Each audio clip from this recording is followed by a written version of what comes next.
It's time to take command with former NFL tight end Logan Paulsen and former Commanders beat reporter Craig Hoffman. What's up? What's happening? It's football season. Take Command podcast with Logan Paulsen there. I am Craig Hoffman, and buddy, it's week one.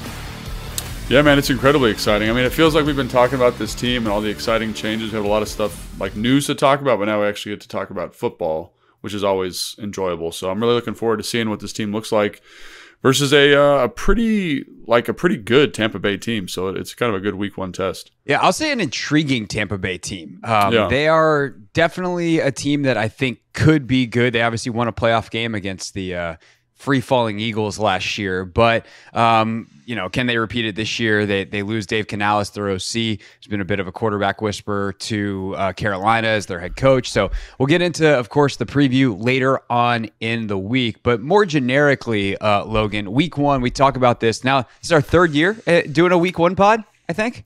Yeah. Third year? Fourth year? Third year? We're consistent, so. Yeah. But in case you're new to the show, you're going to get it all over again. And if you're not new to the show, here's a reminder. Week one's weird. And as a player and as a coach, it's a bit of a nightmare to prepare for. And that actually might work in the Commanders' favor this year, Logan. What was your process going into week one? And if you were, say, a Tampa Bay Buccaneer this year going up against two brand new coordinators in Cliff Kingsbury, who hasn't been in the NFL since 2021, and Joe Witt Jr., who's been obviously on Dan Quinn's staff, but new personnel that he's going to be coaching. We're not sure exactly how he's going to use it. And ultimately, he's never been the play caller before. How would you be preparing this week? Yeah, so what I do is because again, like Tampa Bay's run a new offense also. They got a new offensive coordinator. I think his name's Liam Cohen. And, so they're kind of saying like, well, what do we do versus Joe Witt Jr.? So what I did last year, or what I did last night, is I went and I looked at the LA Rams, because that's the last place that Liam Cohen worked in the NFL in 2022. He was at Kentucky prior to that, played the Dallas Cowboys where Joe Witt Jr. was. And so that's kind of that's the initial starting point. It's like, where was the coordinator last? Where was I last? And then let's go from there. Because again, that gives you kind of a general idea. But again, like Liam Cohen's going to change what he does. Joe Witt Jr., after watching what they did last year versus LA, is going to change what he does.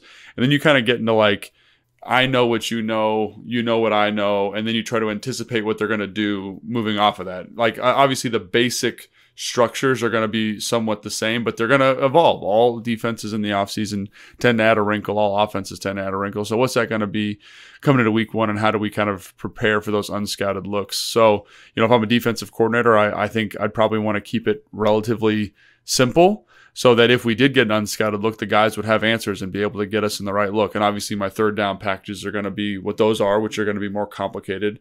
But on first and second down, I want to make sure the guys can play fast and understand the assignment. Because, we could get formations, we could get personnel groupings we're not ready for. We don't need to be like, hey, we only run cover 6 a couple times. Like, what's our check to this? Like, no, let's make sure cover 3, Tampa 2, man coverage. Let's let it rip. So I think so that's essentially my process, is go back, look at the coordinator from their last stop, try to figure out what applies to us in this offense and or defense, and then kind of go from there. Because again, the skeleton's going to be relatively the same. It's like the add-ons, the bows, the ribbons, all that stuff that you put on that makes it a little bit challenging to kind of anticipate some of the stuff they're going to do. So I'm glad you mentioned that stuff at the end in terms of the game planning, the bows, the ribbons, because we talk about this all the time, and I feel like we should probably explain a little bit more in depth what that actually means, right? Because I think the average person, I got an email last week saying like, hey, you guys sometimes say stuff. Can you explain it a little bit more? Yeah. I'm like, you know what? We can probably do better on that. That's our mission for the season, is to make sure that we're explaining everything so that nobody gets lost along the way.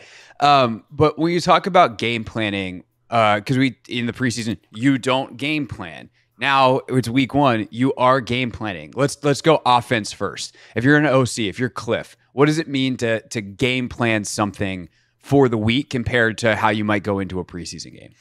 So when you're game planning, what you're going to do is you're going to look at what the defense does on first and second down. And so let's just take Tampa Bay as an example, because I just watched them. Like, they're a 3-4, so 3 defensive linemen, 4 linebacker base defense. So there's certain runs you're going to run versus a 3-4 that you wouldn't necessarily run or you don't like as much versus a 4 down. So that's like the easiest way to kind of start, right? On third and medium, so let me backtrack. So when did they bring pressure? Third medium, like where's that line start for the coordinator? Some people it's 3rd and 7, some people it's 3rd and 8, some people it's 3rd and 5. Where's that line for us? What's our protection install, right? What protections do we like versus the pressures they have shown? And if we don't like our protections, how do we modify them to make sure they pick this stuff up? And then what are our route concepts to beat the coverage shells that they're showing? And again, there's going to be a lot of transfer because a lot of defenses now, they run cover 6, they run cover 4, they run cover 2. So there's going to be some carryover, but how does this team run it that's maybe a little bit different? How can we take advantage of them? Like maybe they get super simple when we're in 3-by-1. Some teams do that. They get in like very simple coverage structures. So can we spend more time in 3-by-1, especially for our young quarterback? It's just basically game planning, I think, is just kind of taking what the defense does, fleshing it out more as much as you can. Like, for example, like Todd Bowles likes to bring a little bit of pressure on first down, like run stopping pressures. So let's make sure we have a plan for that. He likes to bring a ton of pressure on 3rd and whatever. Let's make sure we have a plan for that. They like to play like these soft zone shells or man-to-man coverage behind it. What's our plan for that? So in the preseason, you don't really do any of that. It's just like these are the plays that are in. This is where we're going to run. Everybody have a great time. Here we're trying to maximize, I don't want to say each opportunity, but we're trying to put the guys in the best position to be successful more often than not. And I think that's where like the game planning element comes in.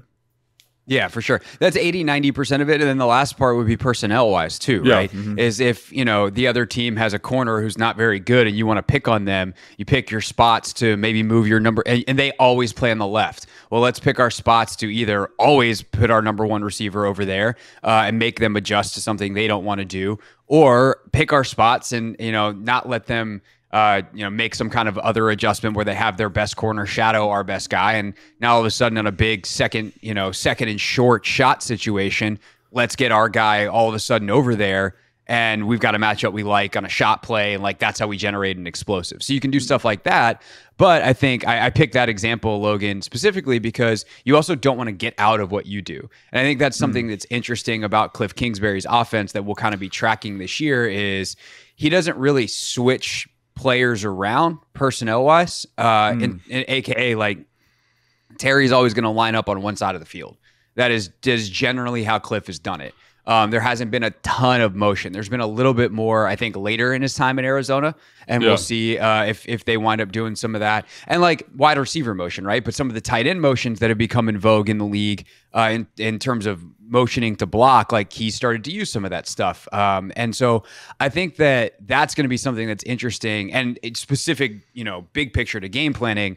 It's taking advantage of their structure, their shape, their scheme, and their personnel within the context of what you do, not being like, this is what they don't do well. This is the stuff that beats it. Let me reinvent my whole offense for the week to try to beat them. And there are offenses that do that where they're like, hey, like this run was really effective against them last week. Let's put that run in this week and see if we can run it. The problem is like when you don't major in that run, like you don't know all the adjustments. So like you're expecting a certain front, right? You're expecting a certain spacing by the defensive line. And if they don't present that spacing, then you don't know how to block it. And then you're going to have a negative run. So there is an advantage to kind of saying like, again, this is where it becomes a little bit challenging. Like this is our offensive identity. This is who we are offensively. Like Kyle Shanahan's really easy. Like we're going to run the football, we're going to run play action pass, we're going to run some keepers, and we're going to find our shot plays.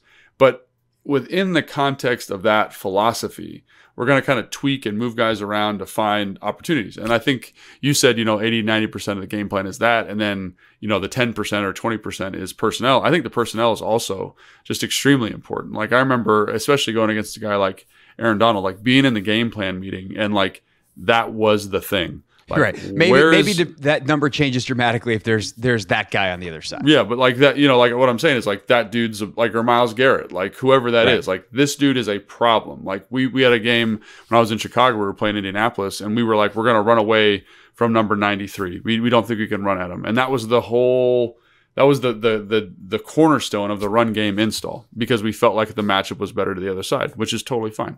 So it's just personnel is a huge part. Finding those matchups is important. Who can win their one-on-ones, like you're saying. That's all that all goes into game plan, as opposed to in the preseason where it's like just line up out wide, let it rip. And I think like when people say, oh, like Cliff's offense looked simple.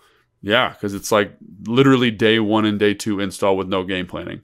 Now, like we've talked about this before, like you can run a day 1 play, but with an like making it for a game plan works. So like a great example of this is like Kyle used to run a play called Omaha, which is all outs. It's so if you were in full splits 2x2, it would almost look like hitches on the outside and then outs by the tight end or the slot receiver, right? So visualize that. And then for the game plan week, we'd get in a bunch and we'd motion to it. And then we'd have like a different stem for the route combinations, because versus bunches, they played off cover. They played this off corner and you could easily run it out. So that's like an example of taking a play that's really simple and then just put a little bit of window dressing on it. And it's still simple for us because it's day 1 install, but because of the motion, because of the formation change, we've maximized that play versus whatever defense we're playing. And that's all you're trying to do, is just maximize opportunities versus them and find matchups. And to dot the I, cross the T there, you might do that because against a bunch, they're going to play this coverage. And so much of football is like, if I know what you're going to do, I can beat it. The problem is I don't know what you're going to do. And so if you can, by formation, by personnel grouping, by whatever, unlock what the other side is going to do, mostly in offense, unlocking what a defense is going to do, well, then it's a lot easier to call plays. It's a lot easier to win. It's a lot easier to know exactly where you need to be because you actually know where the hole is. You know where the weakness is. So hopefully that we've explained game planning and why that's so important on a good level. But again, week 1, it's hard because we think we have an idea based off previous coordinators, previous whatever, of what they're going to do. And a guy like Todd Bowles defensively, he's been around for a long time. But they always are making changes. They're always tweaking something. They're always shifting things to their own personnel. Maybe they used to like this blitz because he used to have Devin White, one of the best blitzing linebackers. He's been gone for a couple of years. So now I want to blitz my safeties instead. I still want to blitz in these situations, but where it's coming from is a little bit different. So those are the things that are hard to know week 1. Anything else week 1 before we scope out to the rest of what we got on the show today, Logan? Week 1, I think it's just, to me, I used to hate week 1 versus, so you talking about Tampa Bay. I used to hate playing as a player. Like one of the most stressful things was playing against somebody you didn't have any looks for. So I think, like everyone's talked about, the Commanders are playing stuff close to the vest. I think that's a huge competitive advantage going to this game because Todd Bowles, he does game plan pressures. So like, how do I game plan my pressures if I don't know what you're going to be in, if I don't know what personnel you're going to be in, if I don't know where the back's going to line up, like all that stuff becomes super important. So I think it's a great advantage and I can't wait to see the game and to kind of see, again, the offense and the defense blossom because, Joe Wood Jr. said we've been playing stuff close to the vest too. So what are the wrinkles they're bringing? So lots of really exciting challenges for Tampa Bay that's presented by the novelty of what Washington's done in the preseason or not shown, I guess. So. Yeah, for sure. And of course, we will go into the game plan, quote unquote, whatever we think it's going to be, give you the full preview for Tampa on the late week podcast. And then we will talk about the specifics then. But for now, and of course, I should say a week from now, we'll be reviewing the Tampa game. So that's kind of going to be the rhythm of our week. We'll do an instant reaction show of some kind. We're still working out all the details of our schedule, our game plan for the season. But of course, we'll be back to 3 pods a week starting next week as we are into the season.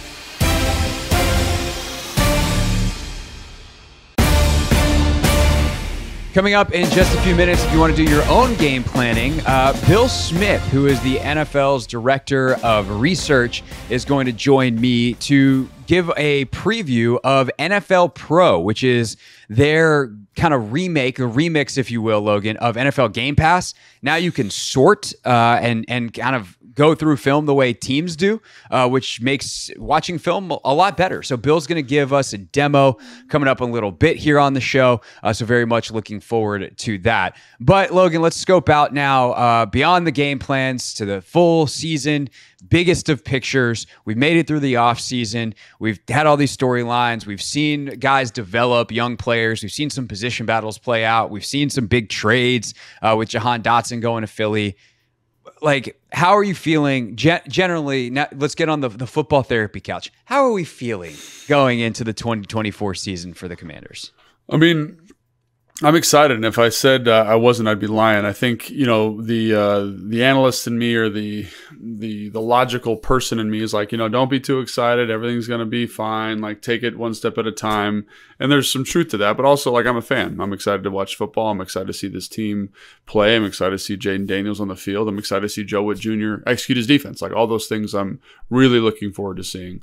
I think the offseason's gone about as well as it could have gone. I think when you look at the hiring of Dan Quinn, Adam Peters, and everything that this organization has done, everything they're doing around the practice facility, everything they're doing at the stadium to kind of make it a better experience for the fans, to make it a better experience for the players. I mean, it's all trending in the right way with a ownership group that wants to create a winner. And this is the first step, the first year of that. So that's all exciting stuff. I think it's also good to kind of put a little bit of a modifier on it, at least mentally, right? Like, this team, while I love all the process, still needs an enrichment of talent to a certain extent. And that's not to besmirch or be critical of the guys that are here. It's just like when you look around at like the San Francisco 49ers, the Detroit Lions, like the Philadelphia Eagles, like they have a certain roster construction that allows them to be competitive. And as much as you want to talk, or I want to talk about coaching and X's and O's, like, you need good football players, and getting more depth here is going to be extremely important. And that can't happen now. So I guess going into the season, like, that's my understanding, that's my expectation, is like, I'm excited to see all these things play out, knowing full well that next offseason is critical, and probably the offseason after that is critical as well. No, I think that's totally fair. I am cautiously optimistic, but I am very, very cautious because I do see a path for them to win 9-10 games if Jaden Daniels is awesome and some other things play out. But I realistically think they're probably more in the, let's call it 6 to 8, probably 7 or 8 wins. If I had to, like, 7.5 is probably the number that I would give. I think 6.5 is what it's been in Vegas. So I'd probably go over on that, but like, if it's 7.5, I'm like really, really squeezed on it. But that's the NFL, right? Like, the league is designed to be an 8-8 or now a 9-8, 8-9 type of league. And, a couple teams are able to way overshoot that. A couple teams get burned by injuries and it's way under. And, the Commanders are in an interesting place because they're actually not kind of built in the way that the league is designed, because they're at the start of an intentional rebuild. But with that being said, that talent dearth is, I think, especially at the top. Like, I actually really love their depth. And I think that really came up a lot when we were talking about putting together the 53. Like, it was hard because some of those back end guys are good football players. And like, for all the talk every single year of like, oh, you can't let that guy go, he's going to get signed to someone else's 53. And then it never happens. They had 2 guys that got signed to a 53 elsewhere, and a third guy that they traded. So that's 3 guys that other teams were like, yeah, we want that Washington Commander on our 53 that you don't have room for. That's great. But I was listening to a preview the other day, and it's like, how many blue chip players are on this roster? You could argue it's 0. Now, I think John, Duran, Terry all have chances to shoot back up. I think Luvu's got a chance to shoot back up, or to shoot up into that blue chip type of category, depending on how some things go. Obviously, Jaden, you'd hope eventually is a blue chip guy, but he's a rookie, and the chances he's going to play like a blue chipper this year just aren't very high based off the history of rookie quarterbacks in the NFL. But that's it. It's optimistic because I think we like a lot of what we've seen. Cautious because we're just realistic about where the guys on this roster have been recently, whether that is not performing to all pro type levels, or in college for some of their guys that are going to be the best players on this team very soon. Not only Jaden, but a Mike Sainer still, etc. So that does beg a question, Logan. If they're going to hit their ceiling, if they're going to have the bottom fall out, what does each one look like? So let's start off with actually, this is not as much fun, but let's end on a high note. So if it falls apart this year, if they're closer to that like 4 to 6 win range, because it's like, oh, it's year 1 of a rebuild, and man, we were not as far along as we thought. Call it a Washington Wizards, because that's what happened to them last year. Then what does that look like? Yeah, so I think if just right now, and obviously like this is going to change as the season goes on, but I think what I would be skeptical of is like, one of the issues is is how does the protection hold up over the course of the season? If the offensive line struggles, if Cliff doesn't have an innovative plan, if there's not a nuanced protection plan each week to maximize that offensive line in conjunction with a game plan, and that group ends up struggling a little bit, I'm not sure there's the horsepower on the outside that you can compensate for. Like, for example, Cincinnati in 2022, when they draft Jamar Chase, like their offensive line's kind of mediocre, but Jamar Chase is able to win so quickly. They're able to push the football down the field. They're able to find explosive plays. I'm not sure there's that same type of horsepower here outside. So if the protection doesn't go and the offensive line kind of underperforms, I definitely think that's something that could kind of torpedo this season and put them in a bad spot. It could stunt Jaden Daniels' development and just put the team generally in a bad spot. And then kind of piggybacking off of that, if the offensive line's fine, and Jaden has a little bit of a struggle early on, which is totally understandable. He's a rookie player, like those things happen. Then that's going to kind of set that back. And obviously they're not going to win games they should win if the quarterback's struggling, which is, again, it's entirely plausible that does happen, and it's entirely reasonable. Like, he's a young player. How many times have we seen young players struggle, but kind of over the course of the season develop and become something that is the franchise, looks like the franchise guy. So I think both those things are things offensively that could torpedo them. And then defensively, I think the one thing that I've circled is, can they consistently game plan and scheme up a pass rush? Yes. I think we know what the coverage situation is. It's less than ideal, but we're always kind of banking on, Dan Quinn, Joe Witt Jr., and what they did in Dallas and their ability to maximize rush opportunities for guys. That's hard to do week in and week out. It's just challenging. Much like the protection thing and insulating an offensive line, that's just hard. It's hard as a coordinator. There are certain times the matchups aren't favorable. It's the same thing with the defensive line, the blitz packages, and that front, let's just say the front in general, creating pressure. And so I know I have a lot of faith in Joe Witt Jr., but I also understand and empathize with how challenging that can and is going to be. So those are the two things that I would kind of circle and be like, offensive line, quarterback offensively, and then just the front. And can we generate enough pressure to insulate the back end? Because that's always been one of my assumptions, is that group will play better because the pressure will be better. But that's not necessarily true, because that's a big lift for Joe Witt Jr. Yeah, realistically, there's a lot of what ifs on the defense, and if some of those go poorly, it could get sideways this season. And I don't think it'll look like it did last year, right? Like, I don't think it's going to be a bunch of coverage busts and there's never any pressure, and like I don't think it's going to be that bad. But you are relying on Quan Martin to kind of make a position switch. He was playing nickel. He's got to be able to convert. You're kind of relying on Frankie Louvu to make a position switch, where he goes from pure off-ball linebacker who's an excellent blitzer to, hey, we're going to rely on you in passing situations to be an edge. And that is a different deal, and I think he's up to it. But you're hoping that switch goes well. Obviously, Jamin, to a lesser extent, being relied upon, but you're asking him to make the same switch. And if he, as we'll talk about in the ceiling, if some of these things go right, then holy crap, like this could be awesome. I mean, shoot, if you want to go, like, Jeremy Chin, career resurgence, Quan Martin, position change, right. Manuel Forbes figuring out, Benjamin St. Juste learning into defense, Mike Sanders the entire secondary is a bunch of what ifs. And then defensive line is very similar. Can Duran and John bounce back? Is Dorrance Armstrong ready for a full-time role? Like Cleveland Farrell, can he be that? That's what you're looking at here. And so obviously that could go well, or it could not go well. It could go well for some of them and not well. You know what I'm saying? Like and that's the most realistic, expectation, right? Like if we don't go to the extremes of, hey, how does it completely fall apart? How does it go as well as it possibly could? The realistic thing is that some of these are going to work. Let's say Forbes is great, St. Juste doesn't quite catch on, or the other way around. Yeah. Or like the position switch works for Quan, but Chin sustains another injury, because that's been his life since he became in second to Chase Young in Rookie of the Year in 2020. Like, that is probably the most realistic thing, that like maybe Louvu it works out, and Dorrance Armstrong we discover is best as an actual third guy, not as a primary number one starting edge. Like, that is. I mean, we hope it's the other way, but again, like these are entirely plausible scenarios. Right, but I'm saying that like some of them work, some of them don't, is probably the thing. And I think taking a bigger picture look at this, like my kind of motif for the season, if you will, is like it's a season of discovery. It's a season to figure out, like, part of the reason that they don't go sign Gilmore or make some of the other moves that fans wanted them to that probably would have helped their team in the very short term is because you need to find out if Emmanuel Forbes is good. You need to find out if Benjamin St-Juste can play for you. You need to figure this stuff out. And if the reps aren't available, then you can't figure it out. And so ultimately, like, the whole thing for this season is, let's figure out exactly who these guys are. And then next offseason, like you said, it's such a huge offseason to supplement, especially on the defensive side of the football, and invest in the places that you need to, because now you understand what you do and don't have on your roster.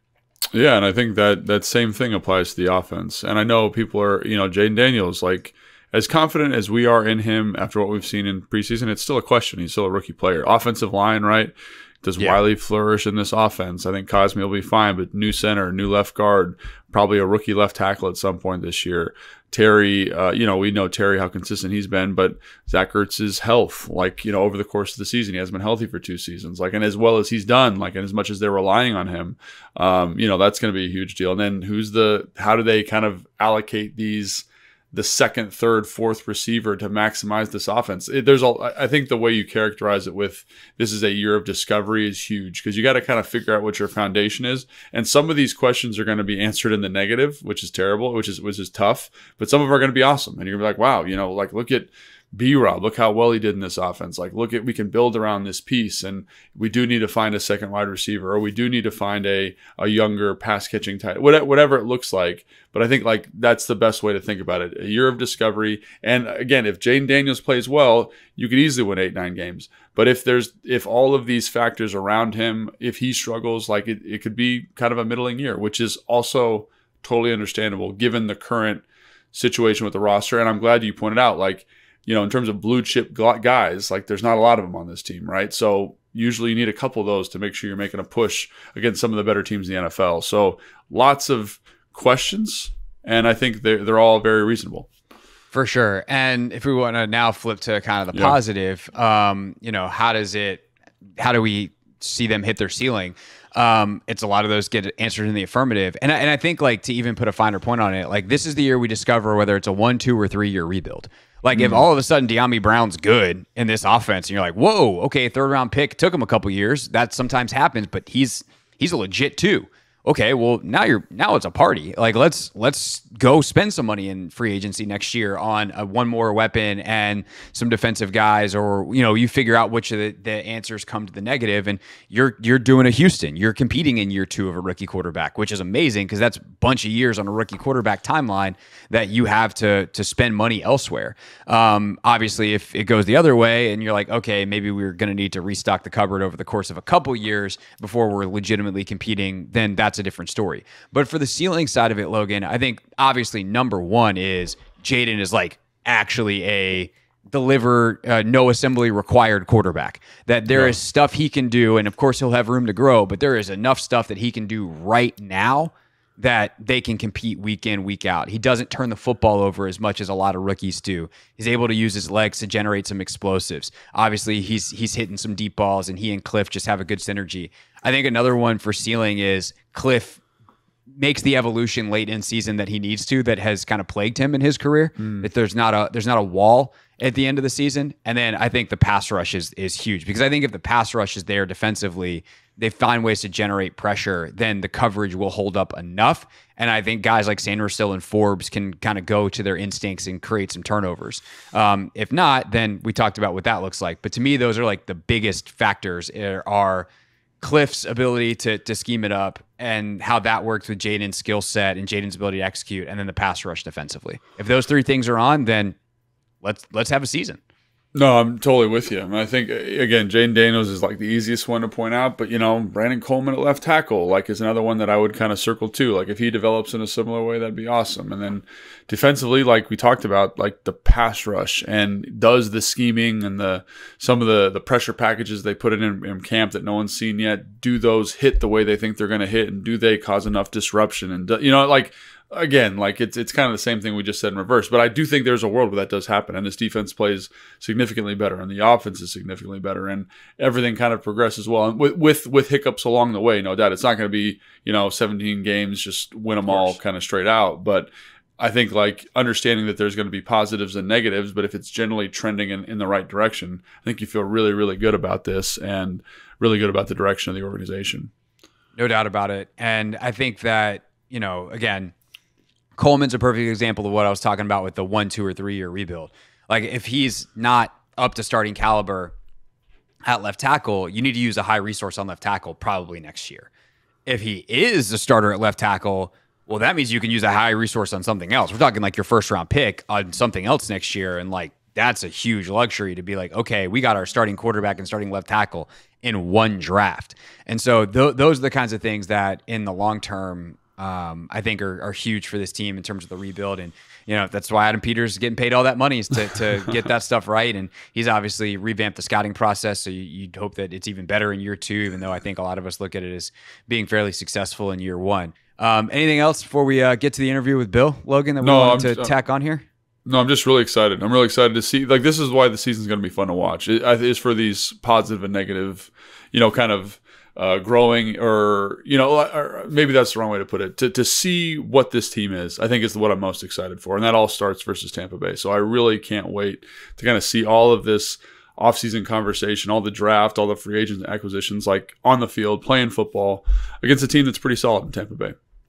Yeah, no, for sure. All right, coming up next, brand new season for the NFL, and they have redone what was formerly known as NFL Game Pass into NFL Pro, which is going to let you watch film like a pro, at least kind of. Logan, perhaps we need to do a tutorial on what to actually watch now that we can sort all the film and kind of get it organized, but what to actually watch for. But we can ask Bill Smith about this as well. He's the NFL Director of Research and Analytics, and I'm going to talk to him about what they've done with NFL Pro and their All-22 platform next here on Take Command.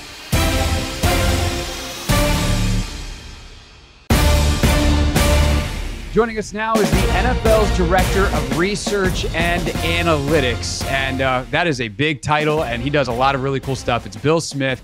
And Bill, a lot more of that cool stuff is going to be accessible to all of us this year, as there is a whole new, you guys aren't even calling it Game Pass anymore. It's NFL Plus. NFL Pro is the extension of the NFL Plus, where you guys are now allowing sorting and searching and all kinds of cool stuff, all kinds of integration to the All-22 game film and a lot of the next-gen stats and features. I've probably just done a terrible job butchering, Bill, all of the cool stuff that you do. It's just so much stuff. It's hard to encapsulate. So first of all, thanks for your time and welcome to the show. And 2, I would say, do you want to do a better job of what I just did of kind of explaining some of the new stuff here? And then we're actually going to give folks that are watching, as opposed to listening to this, a demo of what you guys have built. So again, welcome. And how would you try to summarize what you guys tried to do with this new project? No, thanks, Craig. Appreciate you having me. I think you did a pretty good job. So what we've done with the Next Gen Stats specifically platform is it's been something that's been internal facing that we've had access to since 2016. We've really been ramping it up, trying to add as many cool stats and data points as we can to contextualize the game, to really get fans more in-depth knowledge of what's exactly playing out on the field.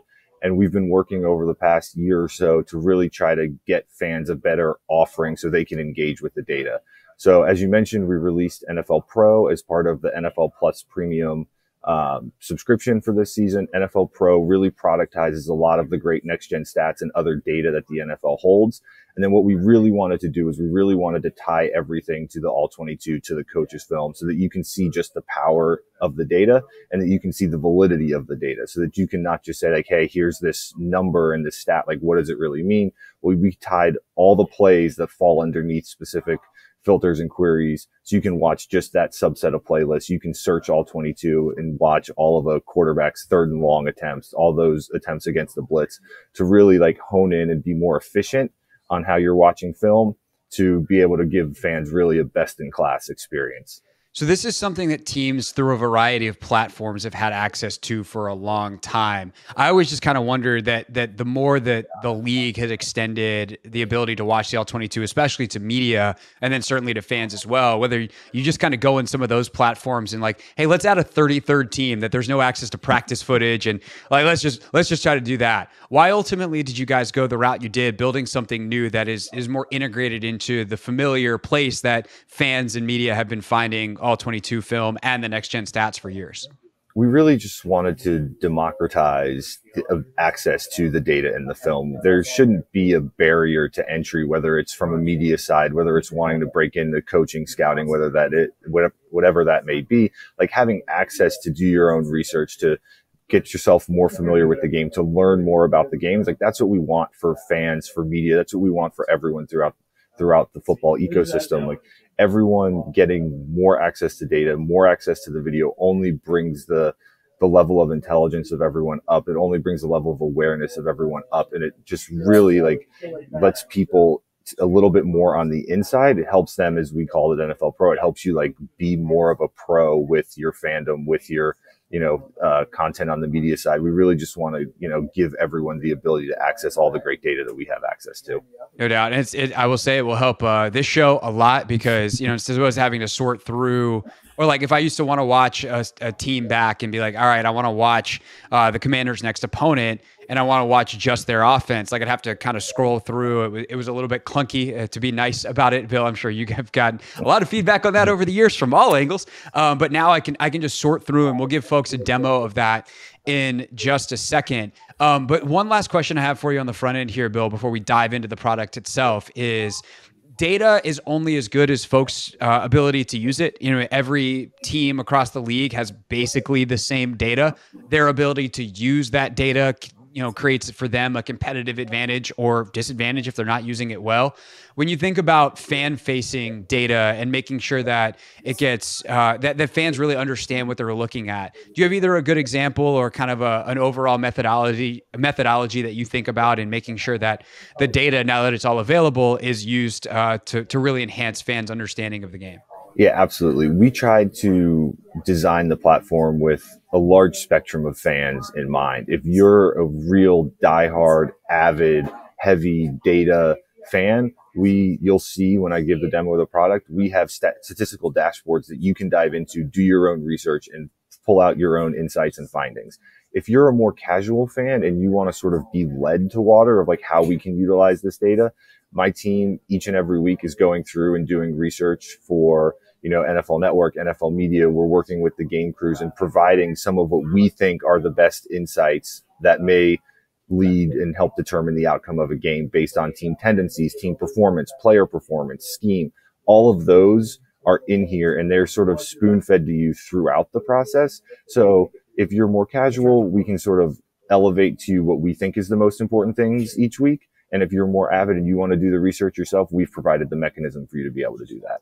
Bill Smith, NFL Director of Research and Analytics, now going to show us this fancy new product. And I will describe for everyone who's listening to this on the radio or catches this on the on-demand and podcast form, kind of what is on the screen to the best that I can. But of course, if you want to check out with the visual, Bill and the folks at the NFL have given us the green light to be able to actually show you all 22 tape at the Team 980 and at Craig Hoffman on YouTube. So, Bill, I'm going to go ahead and pull up this shared screen that you have, and you can take us, where are you going to take us? Because there's a stats platform, then there's kind of a film platform. So this from just on a baseline level, looks like you have kind of the two sites that used to live in Game Pass on the film side, and then the next gen stats site are now all in one place. Is that fair to say?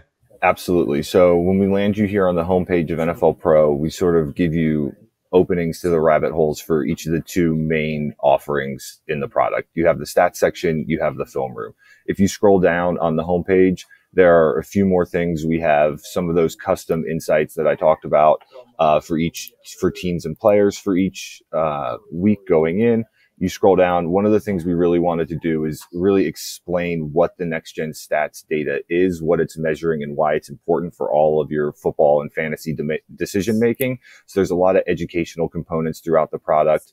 You scroll down more, we have each matchup throughout the week. You can scroll through and click and get a little top line information on each one. Continue to scroll down. There's some high level stats and standings, but I'll go back up and I'll start with the stats page. So if you click into the which, by the way, right now features Terry McLaurin as the featured image. Bill, I don't know if you did that just for us, but we're going to pretend that you did and say we appreciate it. Hey, I'll take it. Any credit we can get, we'll take the positive feedback. So again, you scroll into season stats. It lands you on the passing page. We have stats pages for passing, rushing, receiving, and defense from an individual perspective, as well as team offense and team defense. Again, right at the top of the page, we have some sort of explainer content on some of the metrics. So you look at time to throw. It sort of tells you how we categorize them, what the NFL average is on a pass at about 2.75 seconds, and then some stats that are correlated and related to time to throw. So if you think about quarterback pressure, that's related on time to throw. The longer the quarterback holds onto a pass, the more likely he is to be pressured. And then air yards per attempt, the longer the quarterback holds onto the ball, the more likely it is for him to throw the ball further downfield. So just some of that more educational content to sort of show fans what they're going to see below. If you scroll down in passing, it's just like any other stats table you've seen. For this, I want to go into the rushing though, and look at some Commanders stuff in general. You go into the rushing stats, you scroll down, you have the stats table for any. Right. And there's both basic and advanced stats here, just for the folks listening. You have yards and yards from scrimmage, rushing yards, whatever version this looks like. Did McCaffrey really have 1,400 rushing yards last year? He did. He had almost 300 more rushing yards than anyone else in the league. God, I didn't realize that. That's why I said for a second, I was like, that yards from scrimmage? No, Christian McCaffrey actually had 1,459 yards rushing last year. It helps when he averages 5.4 a carry. But you also have things like rush EPA, and you have a lot more advanced stats down here as well. And I think what's really cool, Bill, on this right side of the chart here, the table, is you also have some, how many times did he get into a rush where he breaks 15 or 20 miles an hour? So you talk about the explosive ability and like, when do these guys really get into the third level and get to open it up? You get to see how often that happens. So that's really cool. And on the next gen side of it as well. Absolutely. So if you go through here, you can then utilize some of the next gen stats splits to see how different running backs are faring in different situations. So if you open up the splits, you can look at inside or outside the tackles, how they're doing versus how many defenders are in the box, whether the quarterback's in shotgun, under center, or pistol, where they are, if it's red zone or goal to go, like big upside there for fantasy usage. So if we click into light box, so from a Commander's perspective, maybe didn't see as many light boxes as other teams in the league last season. Now with a rushing quarterback in Jaden Daniels, Cliff Kingsbury wanting to open up the offense a little bit, maybe you see more light boxes. So if you sort the rushing by the rushing yards over expected, which is a next gen stats metric that tries to isolate the running back's contribution in different of the offensive line and a lot of the scheme, you can see that, Brian Robinson was 15th in the league last season. And even though he may have only averaged 4.5 yards per carry against the light box, and that might not be one of the highest in the league, you can see that he gained 40 yards over what he was expected to gain on those particular rushes last season. The really, really cool thing about all these statistical dashboards and everything within NFL Pro, you see, if you're watching, a lot of gold numbers on the stats dashboards. Any number that is gold is a link. So Brian Robinson had 93 rush attempts against the light box last season. I can click that 93 and then I can go watch them. It automatically curates money, that Bill. playlist. That's great stuff, Bill. That's what we're talking about. So it goes in and it plays those 93 plays. We have all the metadata on the play. So time, quarter, down distance, field position, the 22 players who are on the field, and it just runs sideline, end zone all the way through. So in addition, we have filters on the left-hand side of the page here. So if you want to see, rushing, and you only want to see, maybe they're going to look to run outside the tackles more often this season, you can select outside the tackles. It goes from 93 plays to 44 plays. Within here, the URL for someone like yourself doing content is customized to the exact playlist you have. If you share this out on social media, your followers can click in directly through this link and they'll land on the same 44 plays. So they can watch exactly what you're watching as someone who's doing the research on the Commanders week in and week out. These playlists are also savable here at the bottom. So if you want to set a 2024 playlist for Brian Robinson rushing outside the tackles against the light box, you can come back each and every week and it'll already be populated with plays from that last week's game as you continue throughout the season. So it's really cool. It's really powerful how the stats and the film work together. So let me ask you on the kind of the your end of it. What kind of team do you have working on this, and how fast are you guys able to turn this around, considering how in depth this is? So we have a decent sized team of 8 to 10 people working to get custom curated insights for every game each season throughout the week. And hold on, I can pull up the Commanders game for this week. If you go to the game page, you'll see on the matchup insights that we have things specifically curated for each game. And then the data and film, I do want to call out, are available at 6 a.m. Eastern the day following the game. So it's not updating live. It's not there directly after the game, but it is in first thing the next morning. It's the same schedule that the teams get access to the data and the all 22 from the league. So we're really democratizing it for the fan and really want to give everyone access to the same data and film that coaches, front office members, and players are privy to. That's huge, because that has been, I'm sure you're well aware of, one of the issues, let's call it, with Game Pass in the past is it's kind of a mystery box of when exactly it would pop up. And most of the time it would be there by like noon on Tuesday, but sometimes your game didn't quite pop up. But to know that it's a part of that same system that teams are getting, feels like it's going to be super reliable, which is great. Really excited. Bill Smith is with us here. He is the NFL's Director of Research and Analytics. All right, Bill, we got time for maybe one more trick if you got time, if there's anything else that you want to show us on this site.